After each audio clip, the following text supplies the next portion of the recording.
Assalamualaikum warahmatullahi wabarakatuh. Kita masih dalam bab fadlu qiyami al-lail, keutamaan salat malam. Kita memasuki hadis yang ke-1167 dari Aisyah, semoga Allah meridainya. Beliau mengatakan, adalah Nabi SAW dahulu mendirikan salat malam sampai kedua kakinya itu bengkak karena saking lama berdiri. Dan dalam satu kesempatan beliau baca surat Al-Baqarah, surat An-Nisa, dan surat Ali Imran dalam satu rakaat. Itu 6 juz. Dan ini yang disaksikan oleh Aisyah radhiyallahu anha. Kemudian Aisyah berkata, "Wahai Rasulullah, kenapa Anda melakukan itu? Padahal dosa-dosamu sudah diampuni oleh Allah Subhanahu wa taala, yang lalu dan yang akan datang." Artinya sepanjang hidup beliau dijamin ampunan oleh Allah Subhanahu wa taala. Kenapa mesti harus bengkak-bengkak kakinya untuk melaksanakan sholat? Lalu Nabi SAW mengatakan, tidakkah aku ingin menjadi hamba Allah Subhanahu wa taala yang bersyukur? Bentuk syukur atas anugerah dari Allah Subhanahu wa taala, menggunakan anugerah itu untuk taat kepada Allah Subhanahu wa taala. Ada 4 ketentuan dalam bersyukur kepada Allah Subhanahu wa taala. Yang pertama adalah meyakini bahwa anugerah yang dia terima itu dari Allah Subhanahu wa taala. Ini poin pertama, keyakinan dalam hati bahwa apa yang diterima itu bukan dari jerih payahnya, dari usahanya, dari kepandaiannya, dari kemahirannya, tapi betul-betul anugerah dari Allah. Keyakinan dalam hati harus itu. Yang kedua, membasahi lisan dengan pujian-pujian kepada Allah. Alhamdulillah, alhamdulillah. Kemudian yang ketiga, menggunakan anugerah itu untuk taat pada Allah Subhanahu wa taala. Dikasih kesehatan, ya, dipakai untuk sholat. Dikasih uang, dipakai untuk belanja di jalan Allah Subhanahu wa taala, seperti haji, umrah, sedekah, zakat, dan seterusnya. Kemudian yang keempat, menjaga jangan sampai nikmat itu hilang karena kecerobohannya. Kalau terkadang nikmat itu dicabut oleh Allah Subhanahu wa taala, itu maunya Allah Subhanahu wa taala. Hak Allah Subhanahu wa taala untuk mengambil dan hak Dia untuk memberi. Akan tetapi kita manusia ketika dapat anugerah, kita harus jaga anugerah itu jangan sampai hilang karena kecerobohan. Seperti apa bentuk kecerobohannya? Seperti ketika dikasih anugerah berupa kesehatan, kemudian gak jaga kesehatan itu. Dia merokok misalnya, itu kan merusak kesehatan, nggak jaga kesehatannya. Atau ketika dapat anugerah berupa uang, dia hambur-hamburkan dengan pembelanjaan yang nggak jelas. Nah, di dalam hadis ini Nabi SAW ingin menunjukkan bahwa bentuk syukur kepada Allah Subhanahu wa taala dengan apa yang beliau lakukan, karena beliau merasa betul-betul anugerah yang diberikan oleh Allah Subhanahu wa taala sangat besar. Jaminan ampunan itu luar biasa. Sebab itu bentuk terima kasihnya kepada Allah Subhanahu wa taala, digunakanlah kesehatannya, kemampuannya untuk taat pada Allah Subhanahu wa taala. Di dalam ayat yang sudah pernah kita baca di awal-awal bab keutamaan salat malam, Allah Subhanahu wa taala berfirman, dahulu mereka sedikit sekali tidur malam. Kenapa mereka sedikit tidur malam? Karena mereka bertahajud. Ini sifat orang-orang yang bertakwa. Dan di waktu sahur mereka beristighfar, mohon ampun pada Allah Subhanahu. Waktu sahur itu kapan? Waktu sahur itu sepertiga malam terakhir, waktu sahur. Itu sepertiga malam terakhir dipakai untuk sholat, pakai untuk tahajud, terus sampai akhirnya di ujung waktu sahar atau waktu sahur Mereka berdoa pada Allah Subhanahu wa taala mohon ampunan. Jadi mereka sedikit sekali tidur. Ya kalau kita hitung kira-kira, Nabi Shallallahu Alaihi Wasallam itu sholat Isya itu diakhirkan, dan itu yang afdal apabila memang bisa dikerjakan secara berjamaah. Tapi kalau nggak bisa, di mana masyarakat setempat memang menginginkan di awal waktu, ya di awal waktu. Kalau dahulu Nabi Shallallahu Alaihi Wasallam mengerjakannya secara berjamaah itu di akhir waktu Isya. Kapan akhir waktu Isya itu? Ada dua pendapat, dan ini sudah pernah saya sampaikan. Yang pertama di sepertiga malam pertama. Jadi kalau waktu kita itu sekitar jam 9:30, itu waktu Isya terakhir. Karena waktu Isya itu ada dua pilihan, ada dua. Yang pertama waktu pilihan, yang kedua waktu darurat. Ya, waktu pilihan itu artinya seorang bisa memilih di mana dia mau melaksanakan sholat al-Isya tersebut. Adapun waktu darurat, ini waktu kalau kondisi darurat saja. Pendapat yang kedua mengatakan bahwa waktu sholat Isya terakhir itu di pertengahan malam. Jadi malam dibagi dua, ya. Jadi kalau 10 jam setengah, dari jam 6 sampai setengah 5 itu, ya kira-kira 5/4 jam. Jadi jam 11/4 itu adalah waktu terakhir sholat Isya. Jadi begitu selesai sholat Isya, Nabi Shallallahu Alaihi Wasallam istirahat, tidur, segera tidur, ya, segera tidur, istirahat, dan beliau nggak lagi berbincang kecuali kalau ada hal-hal yang penting untuk diperbincangkan. Untuk kemudian beliau bangun di malam hari dalam rangka bertahajud. Nah, itulah yang dilakukan Nabi kita Muhammad Sallallahu Alaihi Wasallam. Nah, di sini Allah Subhanahu wa taala sebutkan sifat-sifat orang-orang yang bertakwa itu sedikit tidur di malam hari.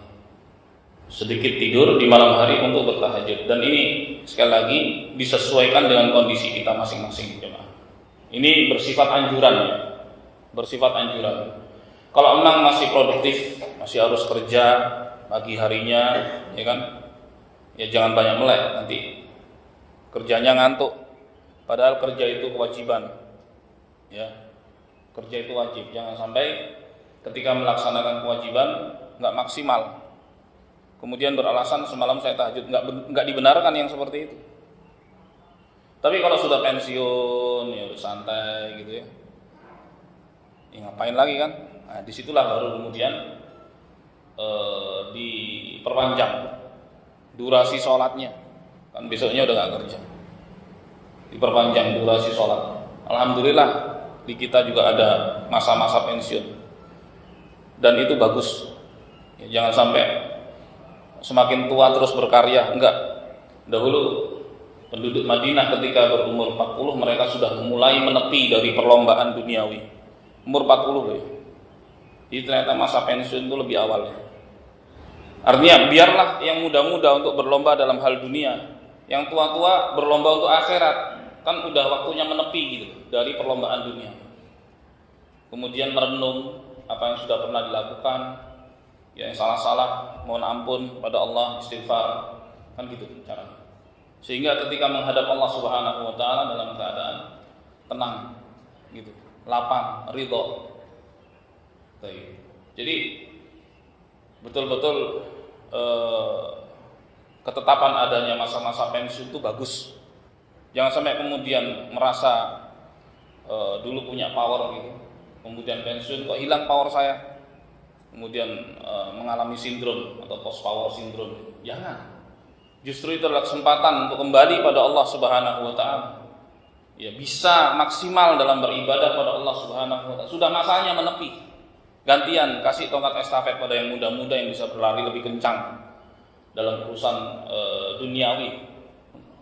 Untuk yang tua-tua mulai mendekat pada Allah Subhanahu wa taala. Hadis berikutnya diriwayatkan dari Al-Mughirah bin Syu'bah, selain dari Aisyah juga dari Al-Mughirah bin Syu'bah, diriwayatkan Al-Bukhari dan Muslim. Kemudian dan dari Ali bin Abi Thalib radhiyallahu anhu, bahwa Nabi sallallahu alaihi wasallam pernah mendatangi Ali bin Abi Thalib dan Fatimah. Ini suami istri ya. Ali itu mantu Nabi sallallahu alaihi wasallam. Ya, putri Nabi Fatimah. Ini sudah menjadi suami istri. Nanti lahirlah dari pasangan tersebut Al Hasan dan Al Husain, terus berketurunan. Jadi suatu malam sebagai orang tua dan sebagai mertua ingin tahu nih, kondisi anak-anaknya. Datangi malam-malam, ketok pintunya, tok tok tok gitu kan. Faqala ala tusallian, sholat yuk gitu. Nah yang kayak gini boleh. Jadi kalau orang tua atau mertua melihat anaknya dan pasangannya gitu, sekali kasih nasihat, bukan ngatur ya, dalam bentuk penawaran, sholat yuk, dalam bentuk ajakan, ini boleh. Baik. Dalam lanjutan hadis ini Ali mengatakan, ya Rasulullah, jiwa-jiwa kami itu dalam genggaman Allah Subhanahu wa taala. Maksudnya ya kalau kami lagi enggak tidur ya kami bangun, tapi kalau tidur ya enggak gitu. Kemudian Nabi SAW menepuk paha dia. Ya. Sambil mengatakan wa kana al-insanu aktsara syai'in jadalan. Memang manusia itu suka mendebat. Jadi kalau perbincangan di antara mereka itu selalu pakai dalil, kutip-kutip ayat-ayat Al-Qur'an. Maksudnya kalau ditanya begitu, ya insyaallah gitu, maksudnya gitu. Ya, jangan kemudian menyanggahnya dan seterusnya. Terus Nabi pergi. Bukan, ayo dong sholat dong, enggak. Jadi enggak ada pemaksaan, enggak ada nyetir. Padahal untuk kebaikan. Jadi bentuknya adalah ajakan. Nah itu orang tua tuh. Tapi kalau sampai nyetir anaknya, nyetir mantunya, itu yang enggak dilakukan. Itu poinnya. Jadi supaya mereka juga bisa mandiri, berjalan sendiri, gitu kan. Mereka juga punya. Nah itu juga ada pelatihan. Betul-betul mereka bisa tentukan hidupnya, punya kekuatan. Jadi orang tua ataupun mertua hanya kasih arahan-arahan saja ketika mereka sudah menikah. Apalagi yang punya anak perempuan, kalau sudah serahkan kepada seorang laki-laki, ya sudah, itu tanggung jawab siapa? Suaminya, bukan lagi tanggung jawab orang tuanya, gitu. Nah, batasannya hanya mengingatkan saja kayak tadi. Kalau selama anak perempuan itu masih dalam tanggung jawab dia bisa atur. Tapi begitu diserahkan kepada suaminya, maka itu menjadi tanggung jawab siapa? Sang suami. Jadi orang tua hanya bisa memberikan nasihat, mengingatkan. Nah, ketika Ali bin Abi Thalib mengatakan begitu, Rasulullah pergi. Gitu. Sambil membawakan dan mengutip firman Allah Subhanahu wa taala, ya, wa kana al-insanu aktsara syai'in jadala. Memang manusia itu sukanya mendebat gitu. Hadis ini juga menunjukkan anjuran untuk amar ma'ruf nahi munkar. Walaupun itu tengah keluarga sendiri. Ya. Ngajak kepada yang baik, mencegah dari yang munkar. Di antara bentuk kebaikan ajakan untuk sholat malam, yuk sholat malam. Yuk sholat malam. Dan jangan capek. Jangan bilang capek udah sering diingetin kok. Jangan. Terus. Kan ringan tuh kalimat tuh. Yuk, mungkin lagi begini-begini. Suatu saat nanti pas dapat hidayah dengan sebab kita, itu luar biasa. Jadi jangan sampai patah semangat untuk mengingatkan, apalagi orang dekat kita. Jangan sampai ada anggapan bahwa keluarga kita itu bergantung dengan kita, dengan kesalehan kita. Nggak apa-apa, bapak soleh kok gitu, pasti kita akan kebawa. Nggak begitu. Kesalehan itu kembali kepada masing-masing individu. Yang dihisab oleh Allah Subhanahu wa taala itu adalah masing-masing individu. Ya. Yauma yafirul mar'u min akhihi wa ummihi wa abihi wa sahibatihi wa banihi likulli imri'in minhum yauma idzin sya'nu yughni. Ya, di hari ketika seorang itu lari dari saudaranya, lari dari ibu dan bapaknya, lari dari istri dan anaknya. Masing-masing orang sibuk dengan urusan. Berarti penghisaban itu adalah masing-masing.